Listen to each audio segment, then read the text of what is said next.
Hello বন্ধুরা, আজকে চলে এসেছি ডিমের একটি নতুন মজাদার রেসিপি নিয়ে। আর সেটা হচ্ছে ডিমের হালুয়া। এটি অনেকেই বলে, সবার কাছেই অজানা রেসিপি। তো আসুন দেখা যাক এটার জন্য কি কি নেব। এখানে আমি 4টে ডিম নিয়েছি। 4টে ডিমের জন্য 200 গ্রাম চিনি, তেজপাতা, এলাচ, ফুড কালার আপনারা নিতেও পারেন, না নিতেও পারেন, ঘি।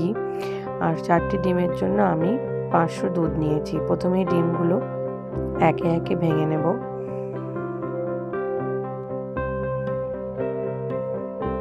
ডিম ভাঙানোর পরে আমি ডিমটা ভালো করে ফাটিয়ে নেব। এখানে আমি 10 মিনিট ডিমটা ভালো করে ফাটাবো। যত বেশি ফাটাবো তত ডিমের হালুয়ার দানাগুলো খুব সরু সরু এবং সুন্দর হবে। ডিম ফাটানোর পরে আমি সামান্য পরিমাণ ফুড কালার দেব। ফুড কালার দেওয়ার পরে আমি আরও কিছুক্ষণ ফাটাবো। ডিম ফাটানো আপনি যতক্ষণ ইচ্ছা আপনারা ফাটাতে পারেন। ফাটালেই ডিমের দানাগুলো ভালো ভালো হবে।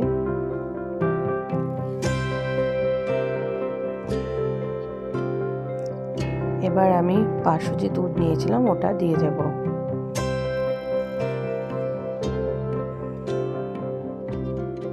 দুধ দেওয়ার পর ডিম আর দুধ আমি ভালো করে মিশিয়ে নেব।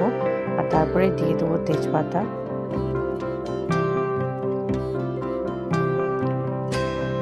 ডিমের হালুয়া বানানোর জন্য আমার উপকরণ সম্পূর্ণরূপে রেডি। এবার আমি রান্নাটা শুরু করব।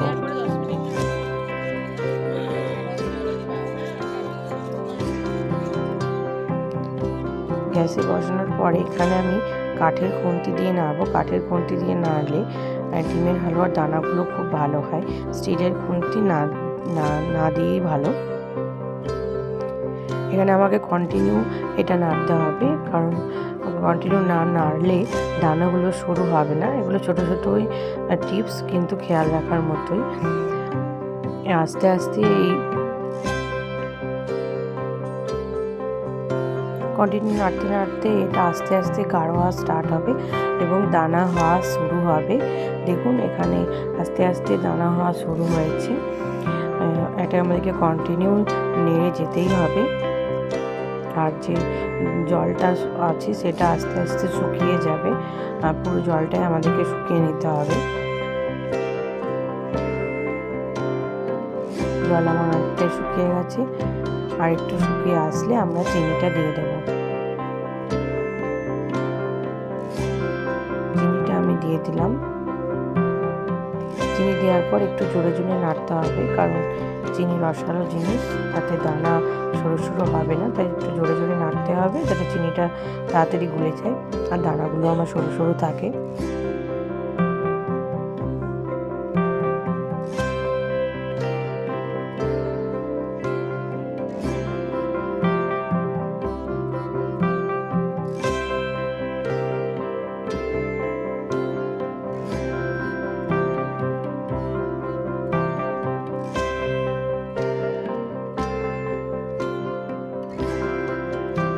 চিনির রসটা এখানে আমি ভালো করে শুকিয়ে নেব, কারণ চিনির রসটা ভালো করে শুকিয়ে নিলে স্বাদ এবং গন্ধ আমার খুব ভালো আসবে। চিনির রস শুকানোর পরে আমি এখানে এলাচ দিয়ে দিলাম।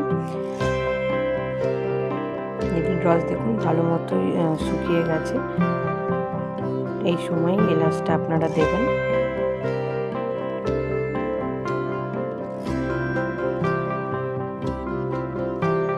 এবার আমি 2 চামচ ঘি দিয়ে দেব।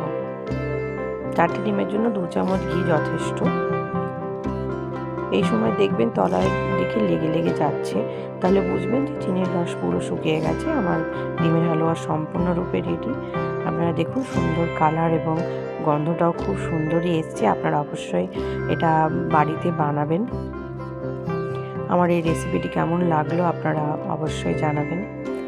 আর আমার চ্যানেলটি অবশ্যই লাইক, শেয়ার অ্যান্ড সাবস্ক্রাইব করবেন। ধন্যবাদ সবাইকে।